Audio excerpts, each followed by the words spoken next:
Our gospel for the fourth Sunday of Advent is the story of Mary rushing to visit her cousin Elizabeth.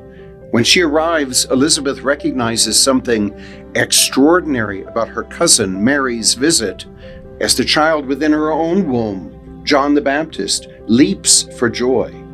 Immediately, Elizabeth recognizes this is a sacred moment, and she cries out, "Blessed are you among women, and blessed is the fruit of your womb. And how does this happen to me that the mother of my Lord should come to me?" Again, Elizabeth's cry is the recognition of a sacred moment, a moment of encountering God and knowing that something incredible is taking place. Such a moment calls forth humility, grace, reverence, praise. Now, you might recall from my message last week that the prophets had gone silent for 400 years in Judaism. The hope and expectation of God visiting his people was building.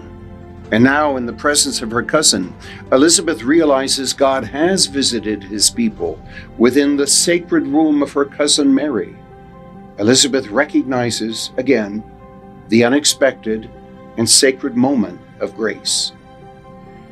Now, the truth is, we've all had sacred moments that evoke within us that same sense of humility and gratitude, reverence.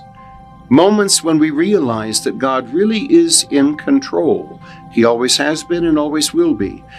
Moments when we know we're loved, when we're forgiven, when we're not alone.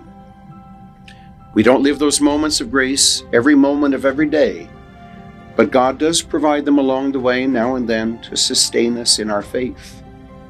Let's be attentive to them, and when they're given, let's sing out their praise when they arrive. Now, there's one other matter from this passage that always speaks powerfully to me. Note that Mary's first action as a true disciple is to bring Jesus to others. You might say, to bring the good news of Jesus to others, in this case, Elizabeth, her cousin. This action of Mary reveals disciples are not people who keep the good news tightly to themselves. No, an essential part of discipleship is to carry Christ to others, to share the message with others. As I've said before, God calls each of us into a personal relationship, but none of us into a private relationship. How easy it would have been for Mary to just stay at home and revel in the joy of what was unfolding within her. Instead, from the very beginning of her story, she reveals what a real disciple is, how a real disciple lives the faith. The treasure cannot be hoarded, it must be shared. Brothers and sisters, as we approach the coming feast of Christmas, may we be attentive to the moments of grace, and then following Mary's perfect example, may we share Christ with others. May we share the Christ who yearns to grow within us as well.